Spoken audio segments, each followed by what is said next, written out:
All right, so let's go ahead and get started. My name is Will Moss. I'm the CEO and founder of HBCU Connect. I am super honored that you all have taken the time out to join me on this session. This session is about providing information that I feel will be useful to you. But to make it most useful, you guys can ask me questions, right? I'm being a resource. I'm being an uncle right now. You know what I'm saying? I might be a little younger, a little older than some of you guys, but I'm here to provide information and some inspiration and motivation if you're thinking about running your own business someday. So here's how I want to get started. I want you to use the React feature and hit the thumbs up if you are interested in running your own business at some point. Maybe you already have a business, but you're like, maybe you work in corporate America, you have a job, or you got to get a job, but you want to run your own thing. All right. So I see a lot of thumbs up, so which is good because that's what we're going to be talking about. All right.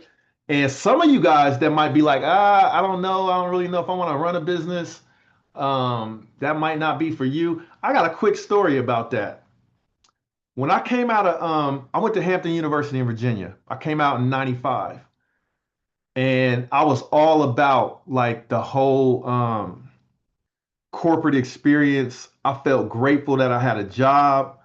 Um, I got recruited as a computer science major. I was like the number one computer science grad coming out of Hampton University in 95. I went straight into corporate America. Now, when I went to college, my goal was I want to kind of get out of, I'm not going to say poverty, but I grew up pretty poor. So my whole thing was I don't like being poor. I hated being poor. Like like I would ask for stuff and couldn't get it. Like birthdays and Christmas were good, but that was like the only days of the year where we got anything outside of food and water and some hand-me-down clothes and stuff, right? I did not like being poor. So I was like, my first solution to that was, all right, I gotta go to college. My parents, that's what they said, like go to college. Both of my parents were educated, had great family and everything like that. But they were like, okay, follow these steps, right? You can go to college. And what do you do from college, right? You go to college, you try to do well in school, and you try to get a good job, but you got to pick a major and all that good stuff. So I was all about picking a good major. I picked computer science. I was good at computers, so I picked something that I was good at. Um, but then it was like, okay, I got to do good in school, right? I got to get good grades because my goal is I don't want to be poor. I don't want to be struggling anymore. And I want to have a good job. So that was my whole mind frame. And that's really kind of all I knew. I knew some people had like, I had a couple of uncles that were entrepreneurial. My dad had like a little business that he did. But I didn't really see anybody in my in my sphere that got rich or wealthy or even financially comfortable as an entrepreneur. I just didn't have that in my circle or my sphere. So my idea was let me go get my education, like my parents said to do good, and I'm gonna try to get the best job that I can get, right?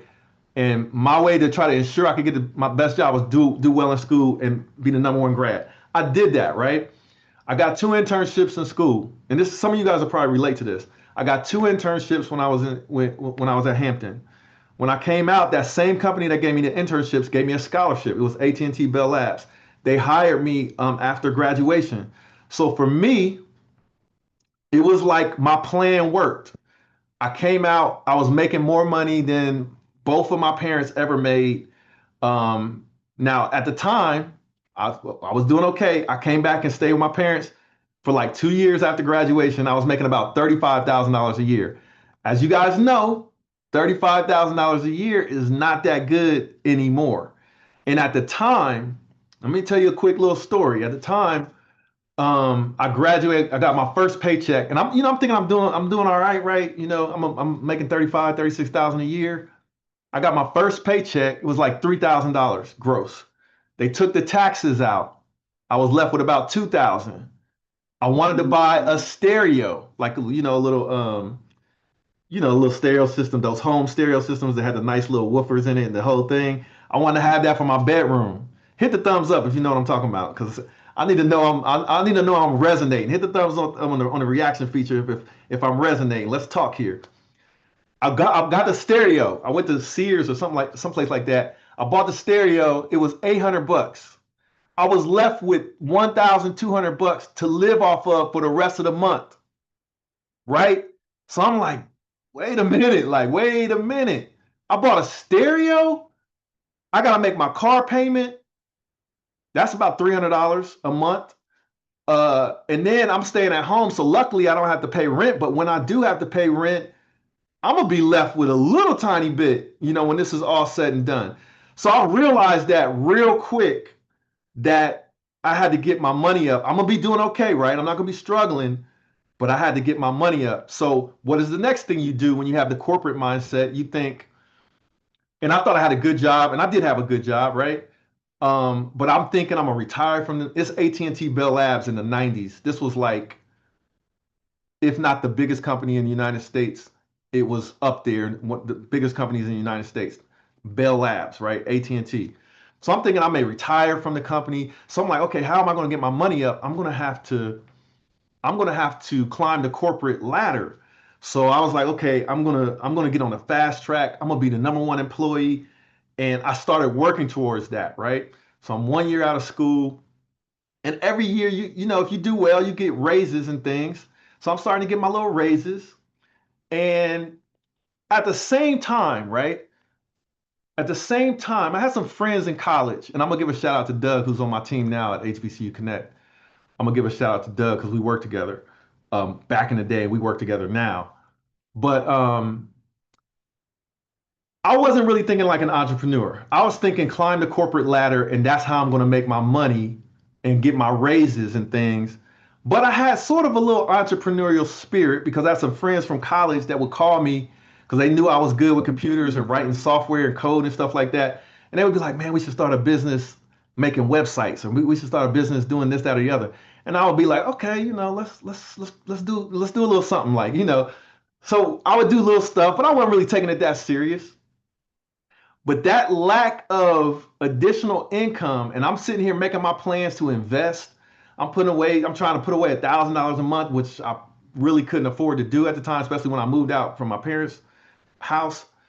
So I started thinking like maybe this entrepreneurship thing could be the way, but I didn't have anybody in my sphere to lead me in that direction. I didn't have any guidance or anything. So I'm still climbing the corporate ladder. Meanwhile, at work, I have some colleagues. Doug is one of them. Doug is on my team. Doug, I don't know if you want to come on cameras and give us a salute real quick. But Doug, I worked with Doug. He was a software engineer as well. Same thing. We went to HBCUs. We got recruited out of our HBCUs into corporate America. We ended up working at the same place. Doug's from Cincinnati. Doug and a couple of my other colleagues, my HBCU cohort, they started investing in real estate. They were thinking like entrepreneurs early and they were moving. And I saw them and I was kind of like, and I kind of was like a little bit older. So, and people used to come to me kind of like as a social mentor or whatever. And, I was from Columbus. We were all working in Columbus. But I never was really like a leader on the entrepreneurial front. I was just watching them. And I would be thinking to myself, I don't really want to do that. Like I don't really want to have my own like business doing like dealing with tenants and stuff like that with real estate and things like that. So I kind of put it off, right? Right. But it was a back burner, and I admired what they were doing, investing in real estate early on. And this is going to come full circle a little bit later as we continue this discussion. So time passes, and I'm climbing the corporate ladder. I'm about 4 years in, maybe a little. I might be like 4 or 5 years in. So meanwhile, I had this idea. I had such a great experience at Hampton University, where I got internships. I learned. They were a really great school. I got a great education. I learned how to write code and be a software engineer. Had a great experience, and I was like, you know what? I want to give back. I want to create a way to help other people have that experience where they can come out of the hood, like where I'm from, come from the hood, don't have too much, but they can go to college, they can get educated, and they can get opportunities, right? So I'll start thinking that maybe a website for something like that would be a good idea. At the same time, there was this website that popped up called classmates.com. Anybody ever heard of that? Classmates.com? Way back in the day. Yeah, go ahead and give me a clap or something, or a thumbs up or something if you heard of classmates.com. If you don't know, all of this Facebook and uh, all these social networks that are out now, LinkedIn, the very first social network was classmates.com. They were so early that back then they didn't even call it a social network. It was just like a website that had a listing, like a almost like a yearbook from your high school. So I saw that website and I was like, yo, that's a good idea. Like I started getting on the website, I started getting on the website and I started connecting with my classmates from high school. Well, I wasn't really that interested in connecting with my high school buddies because I was just so, different on a whole different path and stuff, and I didn't really care. But I was like, man, I would love to stay connected to my Hampton University classmates. And at this point in time, we're talking about the 90s, there was no Facebook, no LinkedIn. The same month I decided to do that and take action on this idea. How many of you guys remember Black Planet? Come on, go ahead and put the thumbs up. Don't be shy. I know some of y'all met your husband, wife, boyfriend, girlfriend, all that on Black Planet. But the truth is, hold on, man, Louisa, you didn't spotlight me. Come on, I'm sitting here talking on the little screen. I should be on a big screen talking to y'all. Okay, here we go. Y'all remember Black Planet? True story.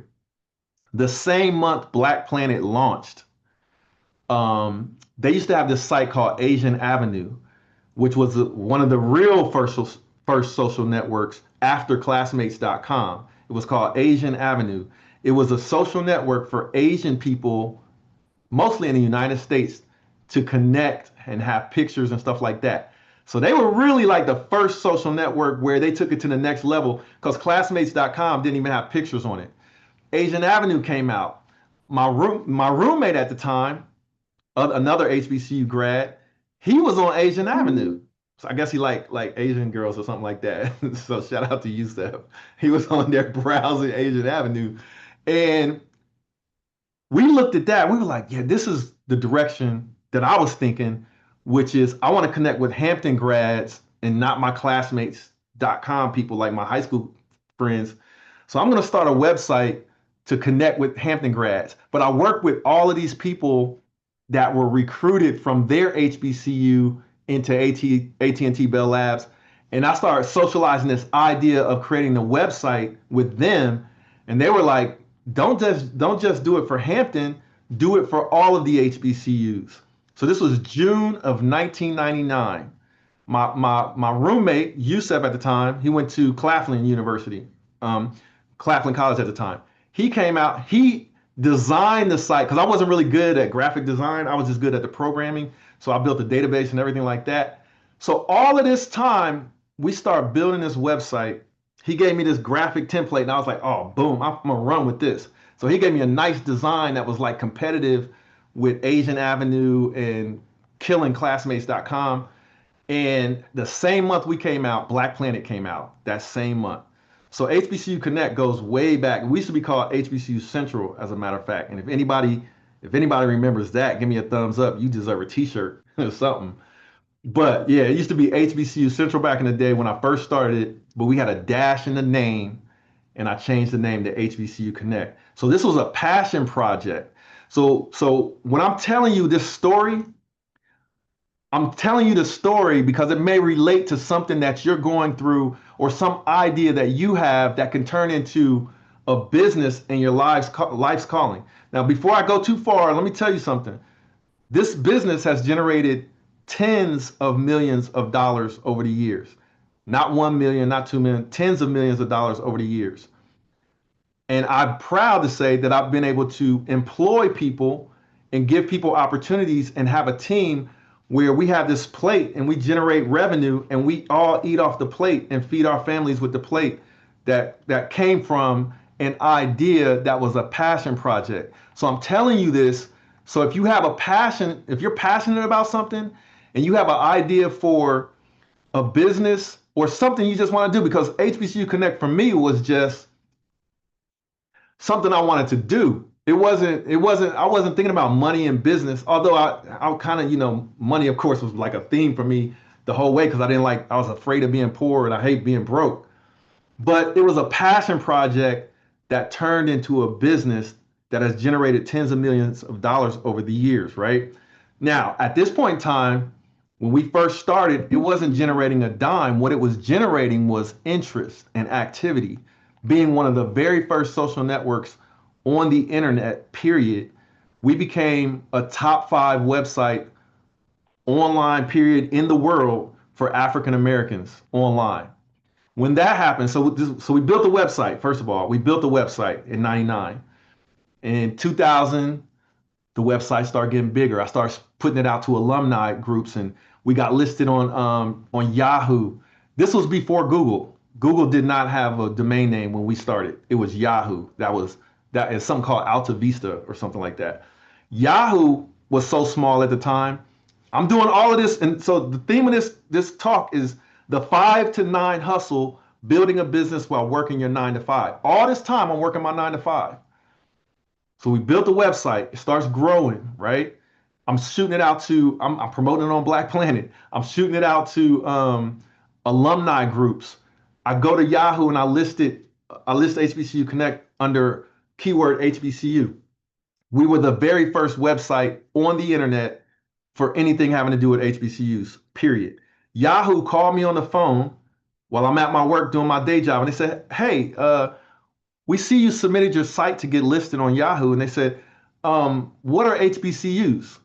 That conversation led to Yahoo building their college section on Yahoo, and then putting HBCUs as a category under their college section, and they put HBCU Connect as the first site under that section after that conversation where we explained to Yahoo what HBCUs were, right? So once that happened, we started to explode in traffic, being the only HBCU website on the internet. Then we start introducing the internet to all of the different HBCUs and all of their websites. And then one of the things that we did that was smart is we started registering people from the very beginning.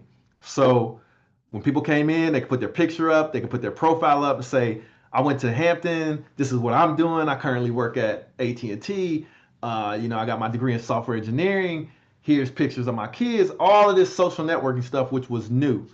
So in 2000, we started growing. 2001, we started not only getting alumni, we started getting students. And I'm like, what do students need? Students need internships and jobs after graduation. But even more than that, students need scholarships. So I said, all right, well, how can I put scholarships? So I saved up a little bit of money and I was like, I'm going to give $1,000 scholarship, and then I'll invite students into HBCU Connect, and they can compete for the scholarship. The reason I'm laughing is because I used to get so much mail to my house. The post office used to have to bring the mail to me in large trash bags full of mail. So this scholarship exploded our website. There's probably still like hundreds of thousands of people on our website that came in through our scholarship program many years ago. So what I'm saying is we started growing, this passion project started growing by taking action on the 5 to 9 hustle, right? I'm doing my day job 9 to 5, and I'm hustling on this passion project on the side. All of this time from 1999 to 2002, I did not make a dime. I didn't make a dime. As a matter of fact, I was paying money all of this time because I had my scholarship program, and I was paying money for web servers, right? So I can have a database and I can have a web server to support the website. I'm paying all that money every month, and I'm not even thinking about it because all I cared about was the give back and the reason for having HBCU Connect to be a resource. The money was less of a concern. But here's what happens when you follow your passion, right? Meanwhile, I'm working my job, not making a dime. But I start getting these interesting phone calls, just like Yahoo called me on the phone and said, "What are HBCUs?" And they got us listed on Yahoo. I started getting calls from savvy recruiters.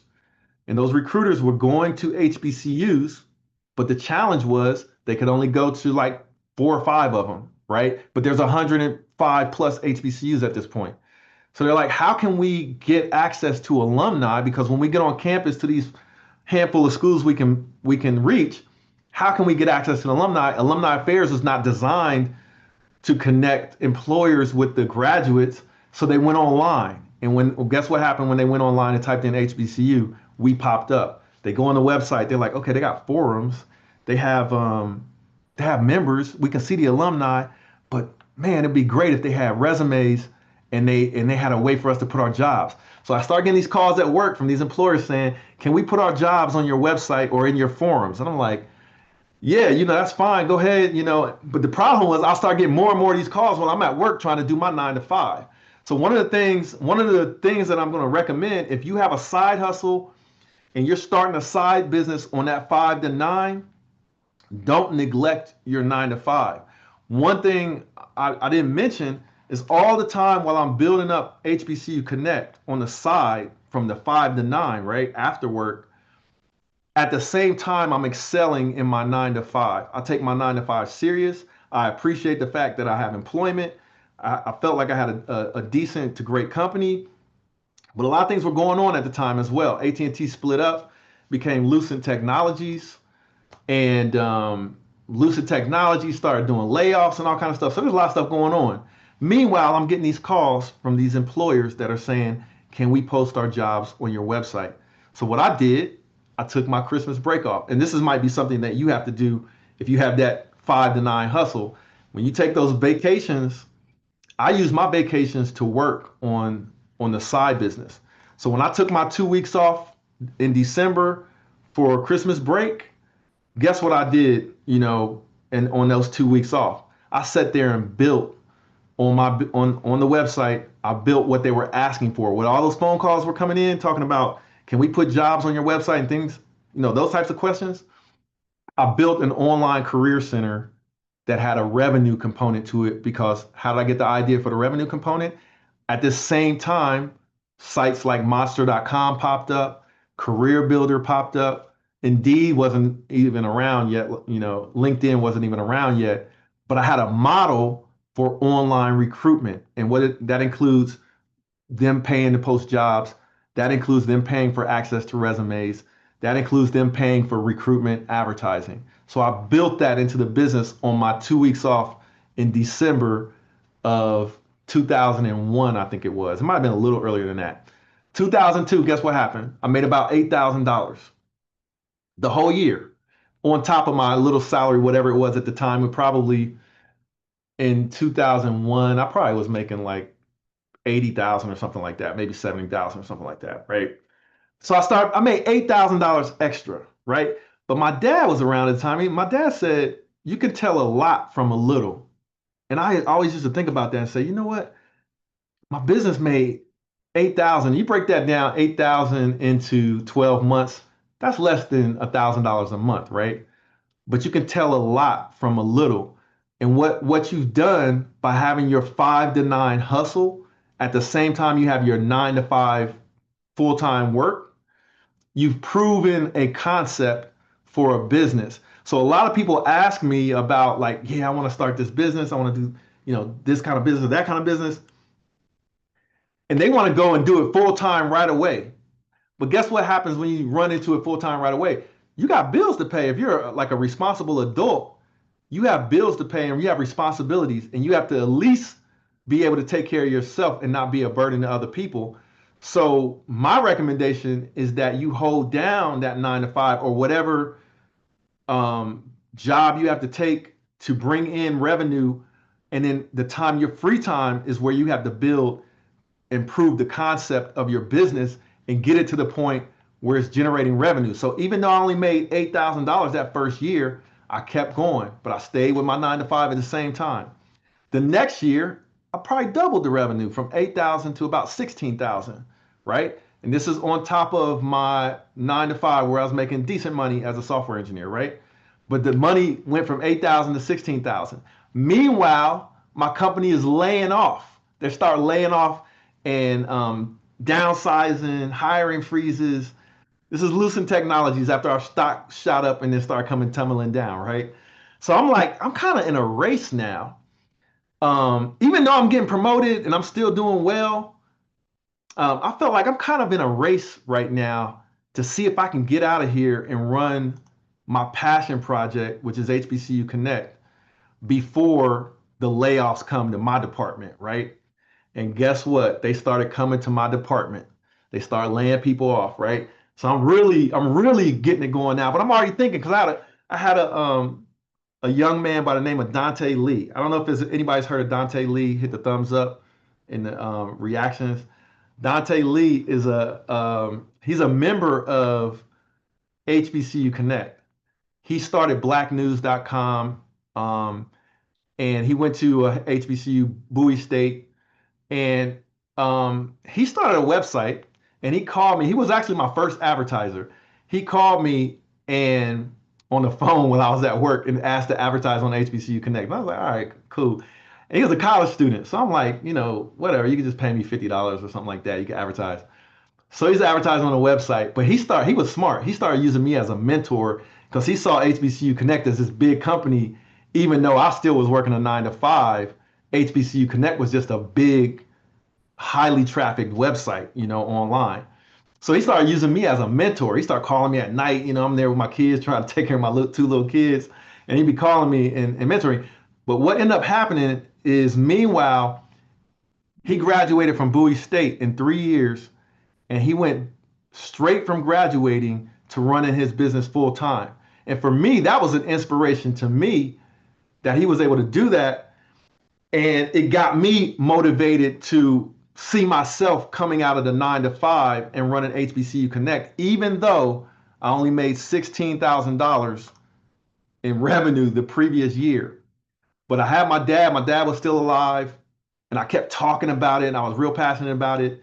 And I got to the point where I had to step out on faith. So I'm sure mostly everybody knows what that means, right? And that faith is not only my belief system and God and my faith in how I was raised, but also when you step out on faith, that is faith in your own abilities and your own work ethic, right? So you don't just go blindly into stuff and just step out on faith like, without having a plan, without working your plan, without proving your concept, without, demonstrating that you have a viable business. You don't do that. But at some point, I had to make the decision, to quit and do HBCU Connect full time. So those downsizes came to my department. So I said, you know what? My dad was still around. He told me, if you're gonna do it, let's just do it. And I was kind of worried at the time about being like the one kid that in my household that went to college, and I finished. I was the first one, like in my immediate family, to finish. So I had this pressure on me of, what if I fail? Am I gonna let my parents down? I know they're proud of me and stuff like that. But when my dad got behind me and said, if you're gonna do it, let's do it.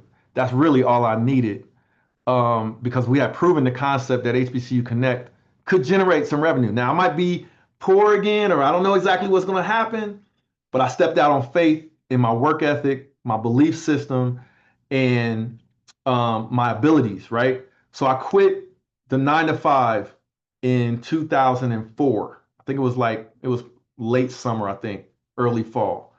Quit in 2004 and went immediately. I was just very clear and transparent with everyone that ended up working with me, because I immediately went and got an office space. When I look back on it, I really was stepping out on faith. I had already proven the business concept, and I already knew I was about to hustle hard. I already had my 401k wasn't that big. My 401k was probably only like $35,000 or something like that.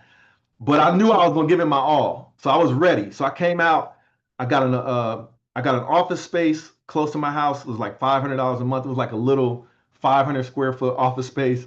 We got some desks and stuff in there, and we went to work. And when I say we, that was pretty much everyone around me.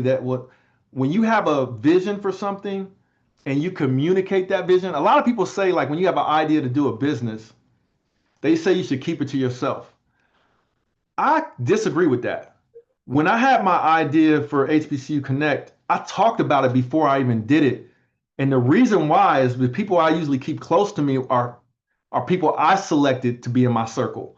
So you select the right people in your circle, they're not going to down you, they're going to lift you up. So I started communicating this idea of HBCU Connect, and everybody around me, it gathered what I call momentum and more than momentum, it gathered gravity. Gravity. So gravity is what happens when you communicate your plans, and then that circle around you holds you to what you've communicated, right? And that like circle around you, you moving in the direction of your goal creates the gravity. So what happened is I came out and quit. I got the little office space. I hired my sister. I hired my brother. I hired my college roommate from Hampton University. I hired his sister. She went to Central State University. My sister went to North Carolina Central. My brother went to Claflin University. Eventually, I ended up hiring one of the folks I work with. His name is Reggie. Reggie, are you on here? Reggie came on my team. And I didn't have a whole lot of money. Like I didn't go and get like startup capital. We bootstrapped HBCU Connect. I didn't go get loans from the bank. I didn't go, get VC or anything. I wasn't in that circle. I didn't know anything about that. All I knew was hard work. So when I came out, I was just real upfront with people. And this is like a lesson learned and a lesson I want to share is when you start your own business and you start hiring, you should be transparent with people at all times. So I wasn't like trying to sell anybody any dreams. I was just saying, this is what I have. Here's the plate. We can all eat off of the plate. We just have to make it happen. We just have to work. And here's the framework, right? Here's who we're trying to serve. Here's our community we're trying to serve. Here's the clients that want access to the community. And here's how we can do it. I don't know what's going to happen because I didn't have like venture capital or anything like that, but I was transparent about it. I wasn't like making up, dreams and trying to sell people and stuff or anything like that. I was totally transparent, and I had a good group of people that joined me to help continue to build the company, and we started to grow. So, like I said, if you missed it, at this point, a lot of people still call and they're wondering like, is HBCU Connect like my side hustle or something like that? We've been running HBCU Connect full time with the team in Columbus, Ohio, and now all over. I'm not gonna say all over the world, but in North America and South America, we have a team. We have full-time employees. Just last year we had about 15 employees for HBCUconnect.com. So this all came from the idea from that 5 to 9 hustle, building a business while working the 9 to 5. So if you missed it, like I said, we've generated tens of millions of dollars over the years. That's no small feat, especially when you don't have like venture capital behind you, things like that. But my point is, this is what's possible when you're passionate about the work that you do. You're passionate about helping other people. And that's not only other people that might be your clients, but it might be people that are in your circle. So like I said, I have my brother working with me. I have my sister. Now both of my brothers have worked with me. Both of my sisters, I have 2 sisters. They both worked with me. HBCU Connect has been something that has put food on the table for lots of people over the years. And this is what can happen when you take the initiative to build something. Now, I'm not going to pretend that it wasn't a lot of hard work and there were a lot of sacrifices because when I say the 5 to 9 hustle, let me give you a realistic when I started HBCU Connect. The realistic was I worked a 9 to 5 at AT&T doing my software engineering job. I came home, took care of my kids, right? My wife at the time, she would go to work, right? Because childcare is just too expensive, right? So I would come home and take care of the kids. She would go to work, and from 5 to 9 was really my kids' time. That was really me making dinner, some time to watch some cartoons, and then it's time to go to bed, right? And 9 o'clock to 3 a.m. was the real grind and hustle. Because I did that from 99 or I said about 2000 until I didn't start taking Saturdays off until I was good and grown. My kids was pretty much grown before I started taking Saturdays off. I'm sorry, I would take Saturdays off, but I'll be working on Sundays. But even Saturdays, I'll be working at nighttime. So I'm not gonna pretend like this is gonna be an easy thing. But that's why it should be when you have the idea to host a business, the most successful businesses will come through when you're passionate about the work that you do and you feel a reason. I used to wake up in the middle of the night, kind of like in the not cold sweat literally, but kind of wake up in the middle of the night with ideas to either solve problems or ideas to make HBCU Connect better for the people that use it. All right. So now, even to this day, now entrepreneurship, yes, it can lead to the life of your dreams, right? But there's still sacrifices. But anything that I can think of that, or even I couldn't imagine when I was younger, that I could have, I've probably had it or experienced it in my adult life. But the biggest thing is all of the people that have worked with me and made money with me over the years and been able to feed their families and take care of themselves while at the same time we do something that's meaningful and can make a positive difference in the world. So with that, I want to talk with the time we got left. We got about 20 minutes left. And I'm gonna even stay on longer than that in case people want to talk about the event today. With the time we have left, I want to have question and answers on entrepreneurship, on that 9 to 5 and 5 to 9 and the 9 to 3. That hustle. If you want to talk about that, definitely raise your hand and let's talk. If you got questions, use the raise hand feature and let's talk. Or if you want to, you can drop the questions in the chat. And let me see here. Hey, if my team is here and you guys want to come on camera, it would be awesome to have you guys with me because I'm proud of my team. My team has worked hard to pull off this event. Um, Louisa, Louisa, why don't you come on camera? You probably working in your pajamas. Doug Menifee, Reggie Culpepper, Lauren. I don't know if you guys are here, but turn on your camera if you're here so people can see you. Because my team was working really hard leading up to this event. um, like the last 3 nights, we're like working till midnight or beyond to help employers set up their booths and all this stuff, the prep calls and all that stuff. So I want to thank my team for all of the hard work they put into making this event happen. Katina, did you want to go ahead and ask your question? Yes, I do. Thank you, Will, for all that you do. I've been connected to you for a while, and I think I just got really like I was engaged and still working and still. I have a company called C3 Innovations, which you probably saw with our communications, but it's a tech consulting company, and I've been incorporated since September of 2015. Um, I just want to just commend you because a lot of things you're talking about are very familiar. I still have a 9 to 5. I still freelance. I still do projects, but I do Mhm. have that tech consulting firm, and a lot of those things that you mentioned, um, kind of took me back about how I started my company. Where I'm going with this is coming from, I graduated from Alabama A&M University and coming from a family where I was the first graduate to go to college. Probably one of the first people to even graduate high school, one of the first people to incorporate a company in tech. My background's in software engineering, like itself.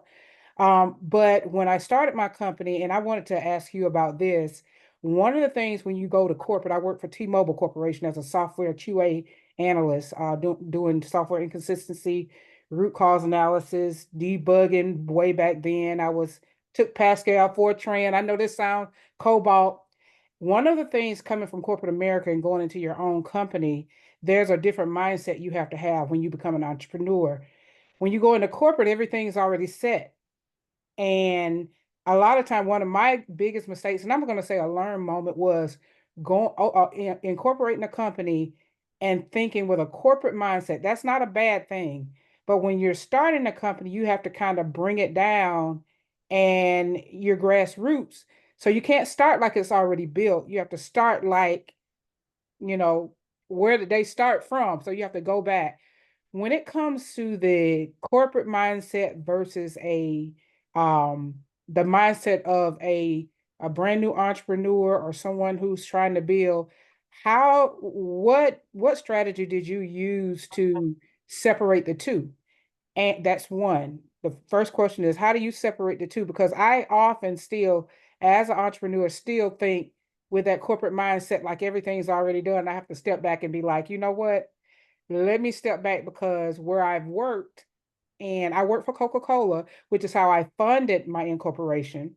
Mhm. But how do I step back when I'm building and separate that mental mindset? Because I was very corporate for a long time, and take on the mindset of an entrepreneur building versus something that's already established.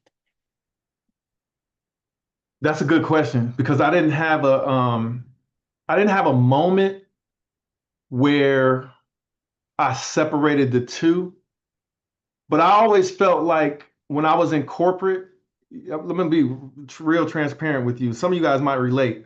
I didn't really grow, I grew up in the hood, quote unquote, right?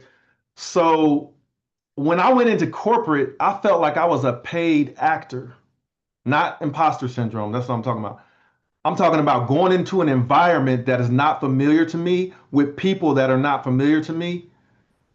So I felt like I was a paid actor when I went into corporate. So cool, I'm here. I'm gonna do the best I can. I'm gonna be the best employee, but I'm a paid actor. So when I went into this entrepreneurial mind frame and um, just getting active with building, the corporate thing was almost fake to me. It was almost not really who I was, even though I was a great employee and I was getting promotions and raises and doing well and fitting in. I felt like I was speaking another language, right? I felt like I had to learn another corporate language. So all of that was kind of like a paid actor gig. And the real me was doing what I was passionate about doing, which was it turned out to be I like writing code and stuff. I'm a software guy, but I like helping people.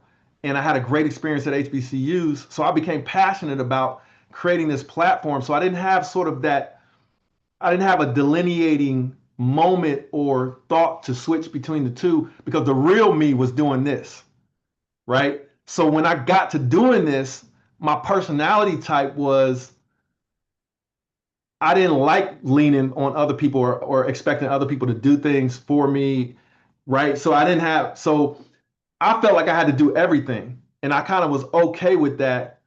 And I had to kind of struggle to delegate and build a team. Like that's probably one of my weakest points as a business owner, entrepreneur, is that whole team building and delegation because I always felt like I got to do stuff myself. So if I had to give advice on that, I would say stay true to yourself, but understand with the whole entrepreneurship piece that you will be the person ultimately responsible. And then how much of that are you passionate about it? So in my case, the business what I wasn't passionate about the business and the whole making money and getting the clients and all that. I was passionate about the mission. Like what'll happen if I create this website and people can use it and they get a job or they meet their future husband and wife or they reconnect with their friends and they use it and it grows and it's a useful thing. So the business part of it came later and I had to learn a whole bunch about that. So I guess my advice would be focus on the part of the business that you're passionate about and let that drive you. Let that drive you and understand that you're ultimately responsible. Okay. So I think that it wasn't so much that I leaned on corporate. I Mhm, think that was the environment I was in, because I'm not one that carries a lot of things when I work. I'm mhm, that go-to person.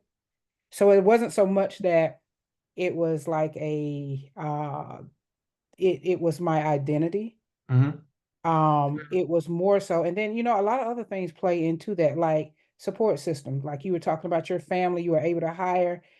It's a whole different ball game when you don't have that type of support. And one of the other things, you don't have that type of support when I say like family, or when I was thinking about my marketing plan, who am I going to market into? What am I going to be looking for when I start the company? What am I going who am I going to market to? A lot of that, I could tell that your family bought into your idea and got behind your dream. mhm, Whereas that was different for me. Me coming from a mhm, place where people didn't go to college. So that was a huge thing mhm, and it was scary for my family. You know what I'm mhm. saying? So I I didn't have totally, that. Huh? totally get that. Yeah. So all of the elements, the factors that you said that help build you the shoulders, the giants that you stood on, your dad coming in, all of Mhm. that has been on me. And it's been, like I said, since 2015. Mhm. And it wasn't so much that I leaned on corporate for that, or I was codependent on corporate, as much as the support systems, not just financial, in every Mhm. type of way. When you don't have that and it's all on you, and Okay. you got to think about too, okay, I bring who I am, Katina, to the company. I don't Mhm. come and become a part of that. Mhm. I find the common goal overall organizationally and Mhm. for the company, but I come and I bring who I am, which is why I feel like I could be an entrepreneur. Mhm. But when it came to how you think or whatever, I see what you're saying, how to, kind of keep that mental Well, separation and how to build that company and, be able to set that corporate side or who you're working for aside to give to the purpose and the mission. But it's been very helpful. Thank you so much. And hey, yeah, thank you for inspiring us. Okay. for sure. And I'll add something on to end on that note about the support system because I have dealt with this throughout phases of my life, me being involved in different things than people that I might be in my family or that I might have grown up with that are my homies and stuff like that, right? So here's the thing. And this is very important because this ties into mental health as well, right? And I'm not saying for you specifically, Katina, but Right, right, right. but I got for you. but this ties into everybody in your future mental health is that the support system. The beautiful thing, we have friends and we have family. The difference between family and friends is you choose your friends. So that support system that I had, like when I talked about Dante Lee, he's like my family now. I chose him as a friend who's now like my family. And when I stepped out to start my business, he was in my circle, in my ear, cheering me on. But I chose him. So, and this is, goes in, like I said, this goes into mental health as well, because I know a lot of people that suffer from mental health issues and stuff like that. And then I'll say, okay, well, what does your support system look like? What do your friends look like? Friends are the people that we choose and that we continue to invest in and grow those relationships and maintain those relationships because that's the circle that you choose. So for anybody out there that's listening and you're talking about maybe I had similar, like the people I grew up with or my family, they weren't my supportive and I had to be the one and stuff like that. Well, you get to choose your circle and your friends going forward, and you have the responsibility to maintain that and invest in it as you go. And I could give you examples of how I do that for myself, but that will play into your future growth so that you have the right people around you when you're brainstorming ideas. You can choose that circle and build that circle. And I highly recommend that people do that. Um, Renardo, I'm going to get to your question, but I see a question in the chat that I wanted to answer. And someone talked about, they asked a question about how you approach your potential team. So I like that because some of my team is on video. So we got Reggie and we got Lauren. So basically, I promised them millions of dollars one day. They laughing because they know that's not true. No, it's just an opportunity. Like in the case, okay, so this is a small part of my team. I keep trying to get Doug and Louisa to come on here as well so they can laugh and see where I'm telling lies or whatever. But basically, it's all organic. I'm gonna do HBCU Connect with or without anybody coming in to my gravity or not, but I have something that's generating dollars, and I'm a person that likes to share, I'm also a person that realizes I need help. Can't do everything by yourself, but you can share in whatever you've come up with and try to get people if they're interested to be a part of it. So what I talked about earlier, me communicating this idea. Lauren is my brother, so he heard me talking about it for years. He didn't start getting involved with it until years later. But a big opportunity showed up during COVID where I needed help, and I was probably talking about it, and I was like, "Why don't you come help me out?" So it was just organic. Reggie used to work with me. Doug used to work with me. We were software. All three of us were software engineers at AT&T, Bell Labs, Lucent Technologies. They probably heard me talking about it. They heard about me doing this little website and stuff like that probably way back in the day. Reggie was one of the first people that came on the team when I got the little office space. He was my friend. He was my neighbor. He's somebody I chose to be a part of my circle, right? These are people that are in my circle. Louisa is a friend of mine that's been a part of my circle for years. who also organically got involved and was like, you know what? Like business is booming right now. I need help. Why don't you come and help me? And we'll all learn together. We're all developing new skills together. But it was organic by me trying to choose people, good people to have in my circle, and then share the opportunity in that plate that I'm talking about. The plate is the business and the money that it generates and the opportunity that it generates. And then having that circle around me to say, hey, you wanna be involved in this? You wanna like help me with this? And let's see where it goes. And that's exactly how the folks on the screen kind of got involved. It was organic and just being transparent and saying, hey, they've got an opportunity. Let's do something. Okay, Renardo, did you want to ask a question?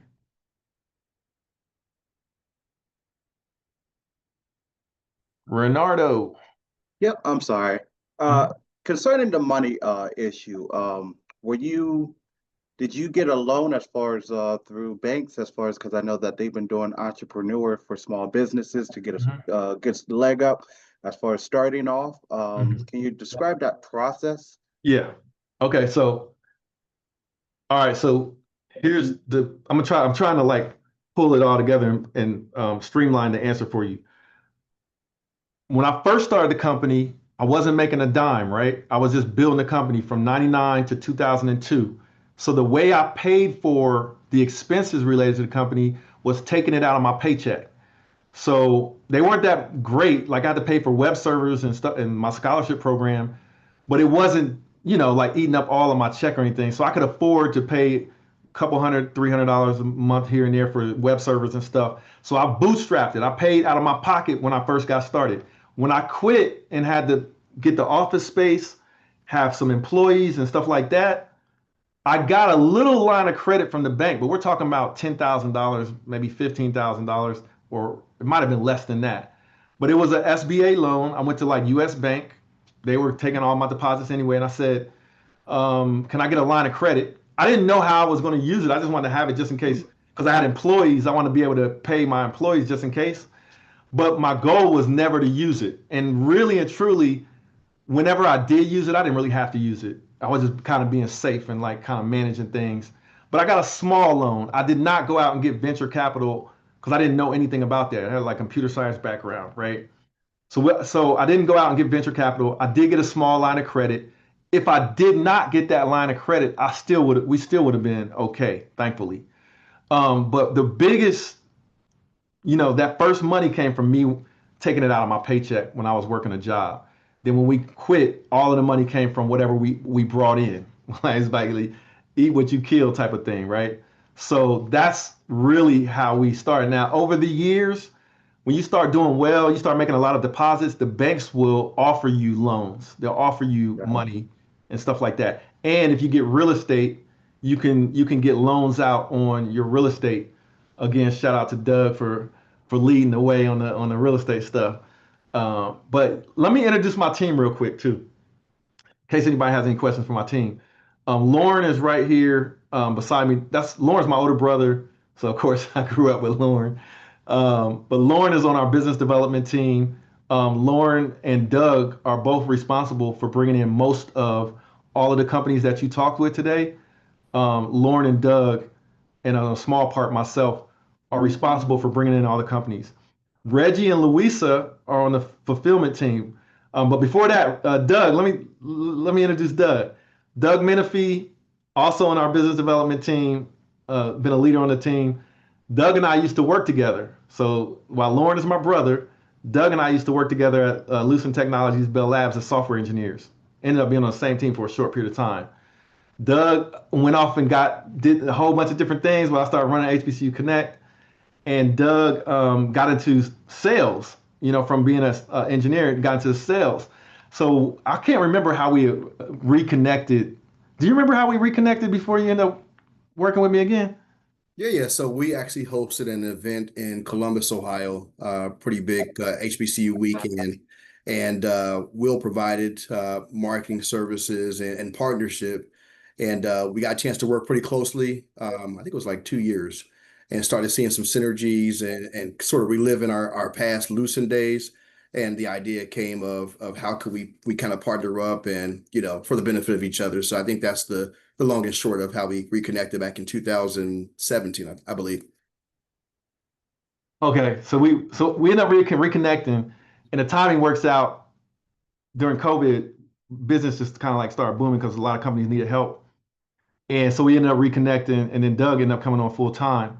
LJ, I saw you were with us. LJ, if you want to come on video, Louisa, can you add LJ to the spotlight? LJ is on our business development team as well. As a matter of fact, a lot of you guys came to the event to talk to Wells Fargo. LJ is responsible for that relationship and bringing in Wells Fargo. So LJ, I don't know where you are at the moment. If you're able to come on video, cool. But okay, there you are. There's LJ. Hey, What's what's up, up, LJ? everybody? So this is another example of the organic team building. LJ and Doug went to Tuskegee together. So when Doug started working heavy with me, Doug tapped LJ on the shoulder because they're partners. And in the event that Doug called out, LJ was involved in that as well. So I got to see LJ's work ethic, got built up a trust factor with LJ. We had several meetings at my house and things of that nature. And then LJ came on board to help us out as well. So LJ, I don't know if you want to recount any of that or just kind of give folks a little bit of background on what you do at HBCU Connect. Yeah, Will, thank you. I guess our paths, even though I wasn't in Ohio with you guys, I'm an ex or former Lucent Technologies employee too. So I guess as they say, it's kismet, it was meant to be. All of us HBCU former Lucent employees coming together to do some great things. And, I guess I started working with the team as far as just because of my love for HBCUs. I like to see people who just didn't get it the conventional way have an opportunity. And if you don't have the opportunity or don't know about the opportunity, it's hard to take flight. But if somebody's there to guide you, inform you, and say, hey, look, listen, there's an opportunity for you to be successful in this lane. Let me give you some ideas or some factors. Then that's what I wanted to do. And since you already had HBCU Connect, Doug was like, man, you need to meet my guy Will. He's already doing these great things. I'm like, man, that's a perfect synergy. I'd love to work with you guys in order to bring enlightenment and opportunities to HBCU students who were once like me. You talk about going back to the days before Google, before email. I mean, that's what we were. We were kind of pioneers of this thing who didn't understand really where we were going, but we knew where our passion was. And HBCU Connect has always been that. And here I was coming up saying, man, if I can help somebody or give them the benefit of the knowledge that I've had, whether that be corporate or entrepreneurial, I want to share that experience. And so now I tell everybody I know about HBCU Connect because people are asking me, how can my child get an internship? How can Mhm. my boyfriend or husband find work during these tough times? And I'm like, well, have they applied to HBCU Connect? Because that's what we do. And then I brought my relationships, whether that was Wells Fargo or Johnson Johnson or whoever. If I have connections there, I'm working with them so that they can help us out. Because when I was at Tuskegee, Johnson Johnson wasn't on our campus. Mhm. Wells Fargo wasn't on our campus. Mhm. And though I was highly recruited, I would have liked to have some of these other bigger companies. I mean, AT&T was a big one as well, so I'm glad I found employment there. But I would like to have these other opportunities, and that's what HBCU Connect really does. It exposes those other opportunities, and then the stuff that you're doing right now, as far as, hey, here's my story, here's how I got going, and I think it provides hope to people who may not have or may not know what their next step looks like. Mhm. It does that for them. So I'm proud to be a part of the HBCU Connect team. We travel the country, going to other conferences and doing what we can, but it's always under the same premise that we're here to help somebody get ahead. And shout out to the HBCU, shout out to TU, shout out Hampton. We love y'all and we want to keep you continue to see you progress. I'm glad you were able to join us because LJ, I forgot to mention, LJ was our master of ceremony for our last two annual conferences and career fairs in person in the DC, Maryland, Virginia area. So stay tuned for updates on that as well. So don't let me forget Reg and Louisa, which are Reg and Louisa are the core of the fulfillment team, which is getting everything all set up. So like when we set out to do this virtual career fair, Reggie and Louisa were responsible for help setting up the booths, for helping to set up the environment and everything. So Reggie, I don't know if you want to say anything as a Yeah, I don't have too much to say right now. I just thank everybody for coming. Yeah, known Will for a long time, and like he said before, we were friends. Before actually he lived right across the street from me, and the only reason I met Will is because of who we already mentioned, Yusef, who designed the original website. He was my fraternity brother, and we also worked together at Lucent Technologies as well. So yeah, it's a long relationship and long enough to again build that trust, build that kind of aura where you feel that yeah, that's the type of person that I wouldn't mind having in my circle to build off of. So I really appreciate the opportunity as well to work with you, brother. likewise, bro. We family now. Louisa conveniently disappeared. Louisa is our graphic design and creative. She calls herself Chief Creative Officer, Junior CEO. Adrian, did you have a question? I see you had your hand up. I want to make sure we answer your question if you have one. Yeah, can you hear me? Yep. Hi, Will. Nice to meet you. I have been a member of HBCU Connect. It has to been since like 2010 when I started at UAPB years ago. So I Awesome. have been a member for so long. But I wanted to kind of talk about something that you mentioned earlier about using your 9 to 5 to, and also the small loan, but mostly your 9 to 5 to serve as capital for HBCU Connect. And Hmm. I think I start off as a software developer as well. And, you know, I'm the first generation college student and graduating and everything like that, similar to your background. But how did you navigate your 9 to 5? I know you said that you felt like you were a paid actor, that you had to kind of wear a mask, and that's something that you didn't want to subscribe to. So that's why you want to start your own business. But what were some of those strategies, especially in the development type of spaces, that you were able to incorporate to be able to navigate and build relationships or even to keep your job secure while you built your business? Okay. That's a great question because I don't recommend people like burn bridges, or I don't recommend people um downplay the importance of having a job, right? When you're a responsible adult. When I had my job, even though I felt like I was a paid actor, that was more because of my environment that I came from. I didn't come from an environment where like there was a whole lot of corporate people around or anything like that. So there was partly that, but I can tell you I was very grateful and appreciative of my job, and the fact that I was getting paid to do software engineering and stuff like that. So I want to make sure I clarify that to anybody out there. There's like I'm not downplaying the importance of a job and enjoying your job and doing the best as you can, even though you might have like I had a boss. Reggie mentioned this in the comments, and they actually invited me to dinner tonight. I had a boss before I quit that Doug, I think, used to work for the same boss. We had a meeting and I was trying to get a promotion, and I was telling him my goals and stuff, and how I wanted to be a distinguished member of the technical staff. And he told me to my face that he couldn't see it. That was his exact words were, I don't see it. So I was like, this is the first time somebody told me to my face like that he doesn't see my potential, or he doesn't see my work ethic, or he doesn't see my skills. But he said it to my face, and I came to the realization. I was like, well, okay, you're going to see it one way or the other. Either you're going to see me do it in this job, or you're going to see me do it when I quit, right? But back to your question, man, I was so driven to see this through. When you take out the money aspect of HBCU Connect, that I was going to do it one way or the other. So whether that came out of taking it out of my paycheck, right? If I had to I'm not about getting major loans and stuff like that to loan away your life. I'm not about that. But from a work ethic perspective, I was going to see it through. from a managing the environment, like at work, and how I was managing, you have to really be on top of your time management. Like I had a plan, I had a program. My program was 9 to 5. I give to the job. I got to pay my bills and stuff.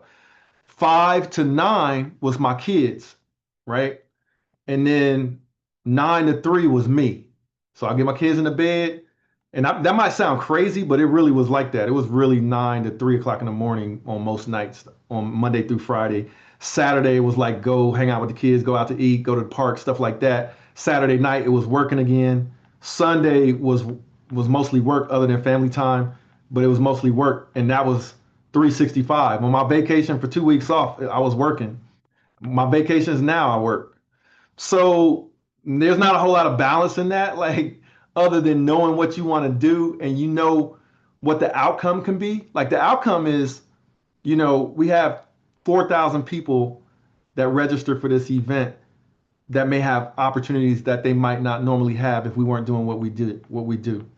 So focusing on that outcome really just uh, motivated me to do what I had to do to make the sacrifices to where I didn't have like a whole lot of vacations and hanging out, playing video games or watching TV and stuff.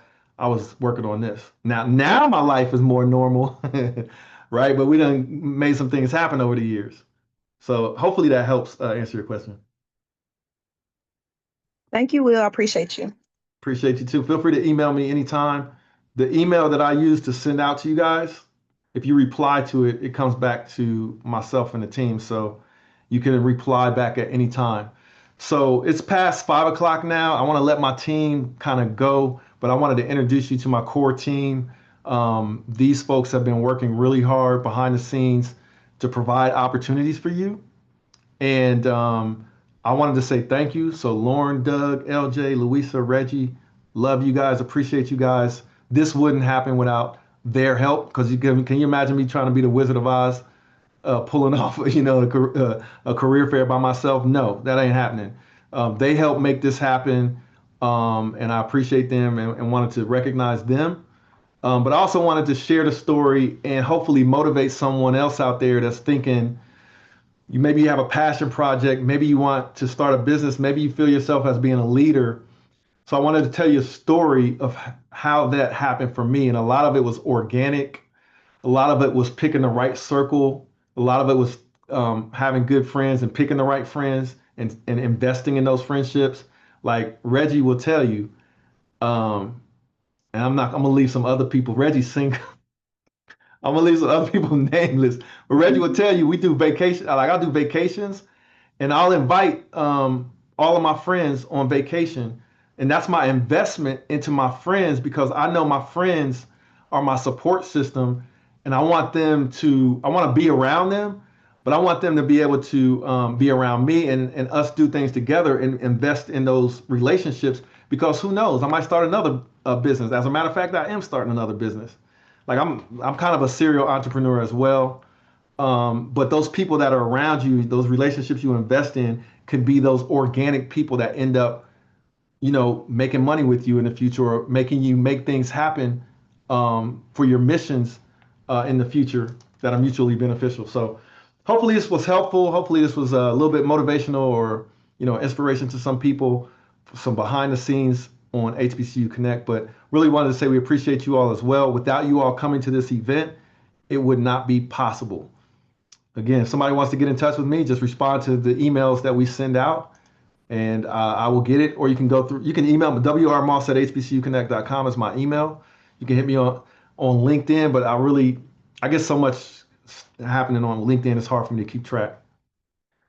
All right. Anybody got anything else for us before we go? We good?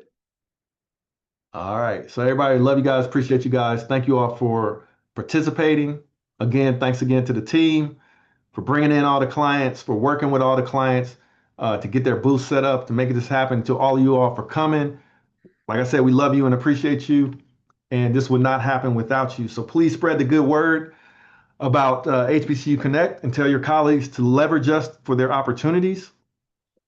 And with that, I will say, what's up? Let them know about follow up. maybe a survey, etc.? Oh, yeah, yeah. So we will send out a survey. We'll send out a recap email with links to all of the employers. We'll also send out a survey. So if you guys can complete the survey for us, we'd appreciate it. And then Reggie is doing this real special thing where the leaderboard, he's going to pick the winners from the leaderboard. And we're going to have some giveaways. So you guys stay tuned to your email. You can't win if you don't check your email. So I'm not going to put Reggie on the spot for that right now, but we will go through those leaderboard winners and we'll be emailing you about prizes from the career fair. Did I miss anything else? I'll say one thing too, if it's okay. Sure. Yep. So if you haven't already registered to be a member with HBCU Connect, please do so, so that you can be made aware of events similar to this one, including a event in December. So if you're in the DC, Maryland, Virginia area, we will be providing a career fair as part of the Black Wealth Summit. Huge event where we balance career, mental health, and your finances. So stay tuned for emails and information about that. December 5th, 6th, save the date. Yeah, and that'll be an in-person event. So that's to be pretty awesome. Definitely looking forward to that. Lauren, Reg, LJ, anybody have anything else to share? No. No, we good. Hey, Will, just want to say thank you to all the people that attended today, man. This is a great turnout, another great turnout. Couldn't do it without them. Also, just want to recognize all the sponsors again. We couldn't do it without them as well. So great partnership, great job, and we love interacting. Looking forward to the next one. Thank you. Well, I'm not sure if you saw the Q&A, but there's like a one Q&A question. I'm not sure if they're still here or not. Oh, I see it. Let me see. How did you maintain your energy level with that schedule? Ooh, that's a good question. I'll answer it. If anybody else wants to ask questions, I'll hang out. I don't want to make my team have to stay here. So if anybody has to drop, you guys can feel free to drop. But if anybody else wants to hang out and ask me questions, I'll answer them for another 20 minutes or so. But how did I maintain my energy level with that schedule? Man, I was young, like my energy level now is definitely not the same as it was when I started HBCU Connect. So when I started in 1999, I was 20, let's see, I was 22 when I graduated. So in 99, I would have been 26 or 27. So 27 years old, you know, I young man, you either be chasing your passion, right? So some passion for some people is partying and girls and stuff like that. And I really wasn't raised like that, and I really wasn't interested in the partying. I'm heterosexual and all that. So I had my girlfriend here and there, but I wasn't chasing around girls and I wasn't chasing around parties. So all that energy I had to chase passion was 27 years old with a startup business. So my energy level, I had, 27 years old. If you don't have energy, you better check your diet and take care of your health, right? 27 years old, you should be very energetic. So I had energy from 27 to 37. I had energy to do, 9 to 5, 5 to 9, and 9 to 3. I really did. I don't know how to explain it other than I was driven. And then you start to see the fruits of your labor and how other people can be involved and make money with you or help customers achieve their goals and help people get new career opportunities. All that stuff is energy. Like all that comes back into the tank. So I had that for years. It wasn't until I probably hit early 40s where I actually kind of got like a little tired. Like I'm not doing the 9 to 5 to 5 to 9 and the 9 to 3. It was more like 10 a.m. to 8 or 10 a.m. to 12 or 10 a.m. to 10. It might be a 12-hour day instead of a. But still have days where get up and work and don't stop working until I go to bed. That still happens now. I'm just wired like that, I guess, But I have fun though, but you gotta take care of yourself and your health and have something that you're passionate about that you want to live for. So that's the answer to that question. That's a good question though, because I don't have the same amount of energy I had when I was 27. Like I'll take breaks now. I'll take old man naps here and there. So yeah. I saw another question in the chat. person was interested where they didn't see many HR admin roles and wanted Okay. to know if there will be more in the future career fairs. Okay, so one thing about the roles, you got to remember that the companies that come in, most of them are representing their entire company and opportunities, but it might be a smaller group of people that attend the career fair. So that smaller group of people might have their hot jobs that they're responsible for, and they post those into, the career VFairs platform. So that's what you see. But they're responsible for representing the whole company and all the company's opportunities. So what you should do, and what I recommend, is take that list of companies and then go in, and if it's HR, like there's like HR and IT and tech and stuff like that, almost every company is hiring for HR sooner or later, tech and IT sooner or later, and accounting and finance sooner or later. So I would take, the jobs, the companies that you're interested in, go to their career site and check out their opportunities that way, or go to hbcuconnect.com. And then we have way more opportunities on our website than what were on the virtual career fair today. So you can go to hbcuconnect.com, go to the Career Center, and then search jobs. And I'm sure there's probably hundreds of HR opportunities, if not thousands. And there's one more Q&A that popped up, another one popped up. All right, this one says, Reggie, how did you get to be the face of HBCU Connect? No, it doesn't. If you go to the homepage, Reggie's on the homepage doing a post.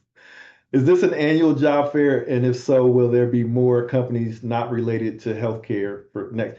Okay, so Renee, that's a good question. So this is I'm still on. so good. So that organically happened. Like we didn't go out and say like only talk to healthcare companies. That organically happened. It just happens like this year, 2025, there's a lot of companies that are under hiring freezes. There's a lot of companies that are downsizing.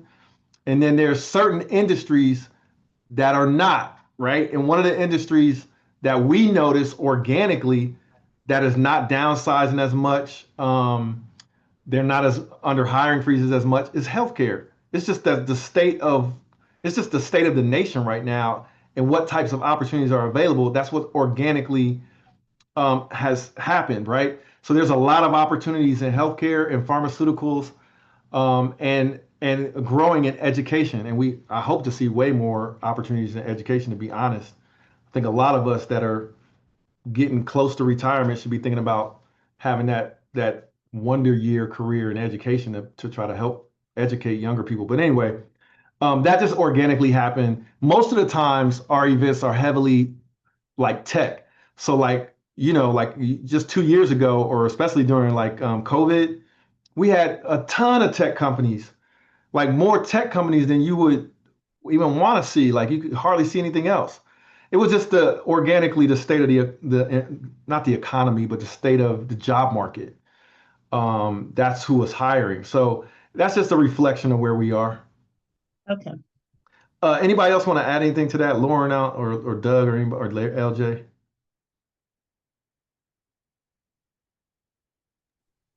I think you captured it.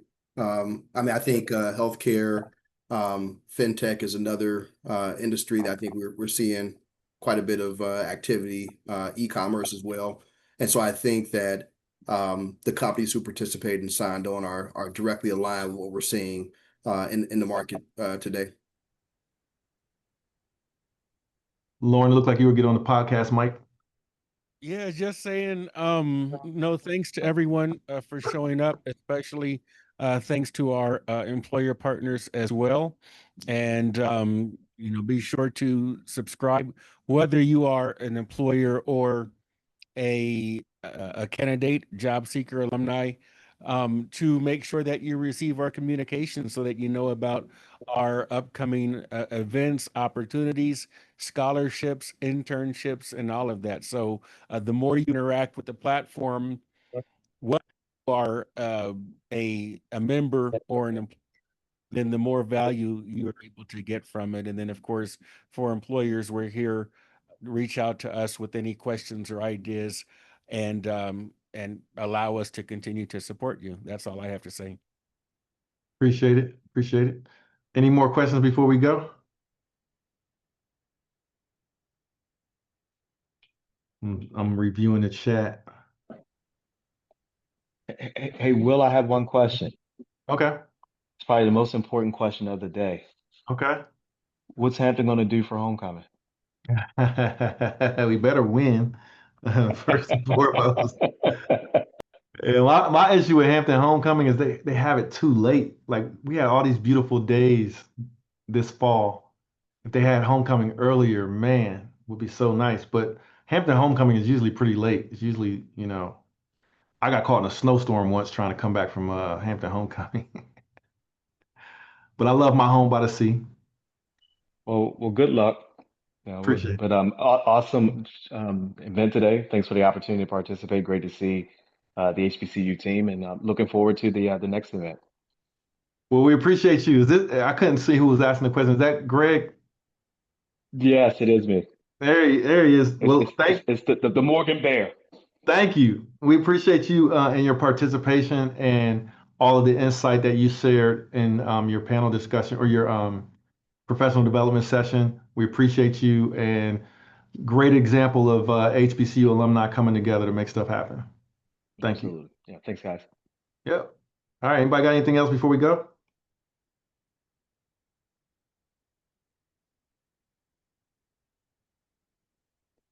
Okay, so I see David's question. How are you guys working with AI on your platform? AI is here to stay. I'm wondering if you guys work with AI models daily on the platform. Yeah.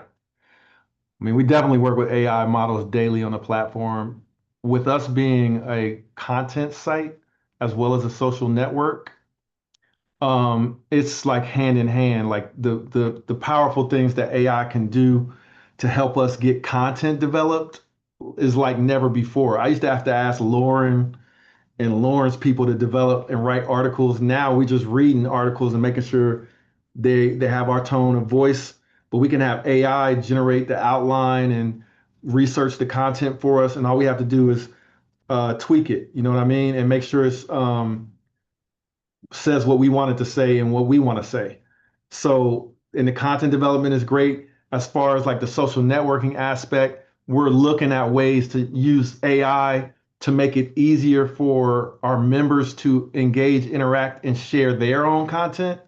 So you can look forward to that. And then also using AI for all of this connection that we want to have happen. So if you come in and you become a member of HBCU Connect, and you volunteer the information, like let's say you give us a resume, we should have AI working to understand you as an individual, your resume, your skill sets, and your background, and help make connections that make sense for you with everything that we have to offer on HBCU Connect, including opportunities. We should have AI doing that on a one-by-one basis.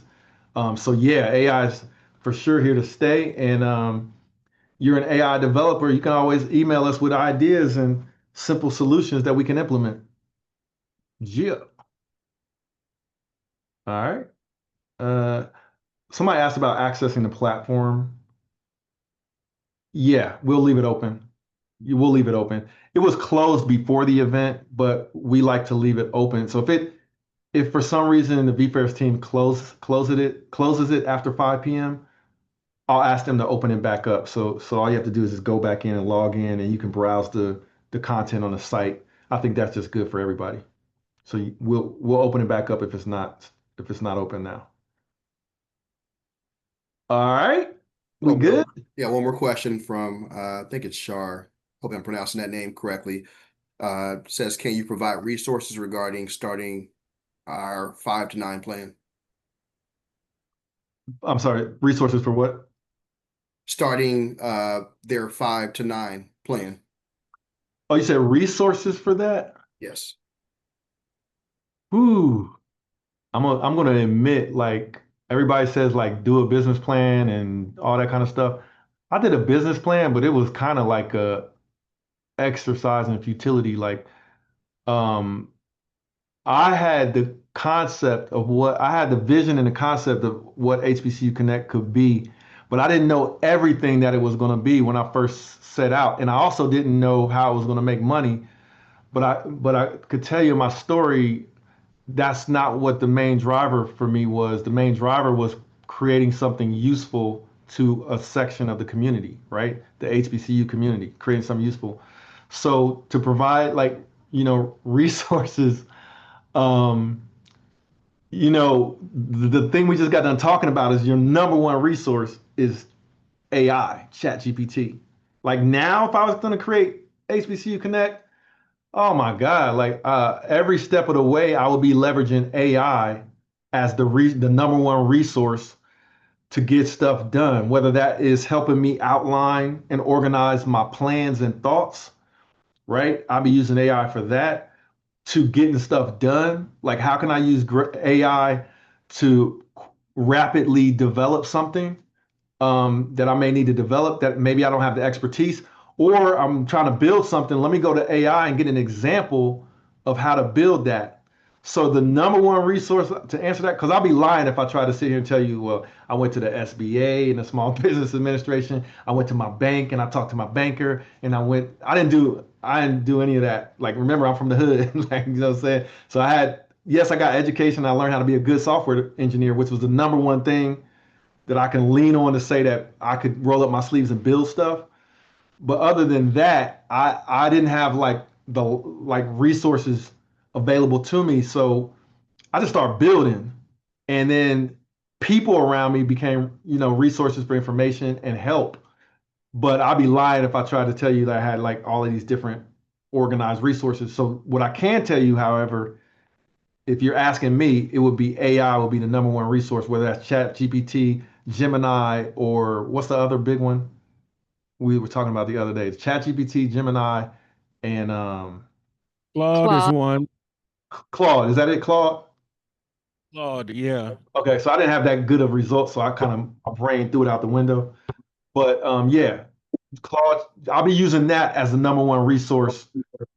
And then that can tell you that would like probably answer the question. But like if we asked that question right now to ChatGPT and gave it some context, it would give you a way better answer than I would give you. I'm just giving you the real that the resource was like knowledge, like what I knew how to do and the vision that I had, and then just going to work and, and pulling stuff together as I got there. I did create a business plan, but ask me how many times I looked at it. Not really. I can't remember looking at it after I created it. So, all right, I would highly recommend leveraging AI at this point. Seriously. Anything else pop up? Oh, where will the session recordings be posted? We'll send them out via email and we'll do a post-event press release. That'll be on HBCU Connect. It'll be in our newsletter. It'll be on our social channels, which will have the session recordings. I got to upload them to our YouTube channel and all that good stuff. But and I have to get clearance from the companies to make sure that they didn't share anything confidential. But once we have that, we'll share all of the recordings publicly. All right. Does HBCU Connect have an application? Do you mean a app like an app, or do you mean like job application where you can apply to HBCU Connect? Let me know what you mean, Joy. Like an app. Short answer to that is no, but the reason we intentionally didn't really invest in an app because what the trend that I'm seeing is that think about like I know so many people where I'll be like, download this app, and they'll be like, I don't have room on my phone, or I got too many apps on my phone at this point. So what we invested in is making HBCU Connect, and what we're still investing in is making HBCU Connect our web presence behave like an app. So everything that you could do having the app on your phone, within the notifications, we're trying to build into our website. Now that's not to say we won't build an app at some point, but we want to have like if we do build an app, it's going to be real focused. It's not going to be like a million different things you would do. It was going to be real focused on connecting you with opportunities or connecting you with people.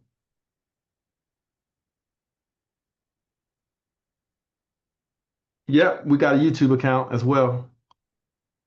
But appreciate you guys. I think I'm gonna let everybody go. I want to say thank you again. And Reggie turned off his camera, so that means it's time to go. All right, everybody take care. Have a great evening. Stay tuned to your email. We'll send out an email tomorrow with the recap of everything and the links to the sessions and all that good stuff. All right. Yeah, everybody have a good dinner. Take care. Bye.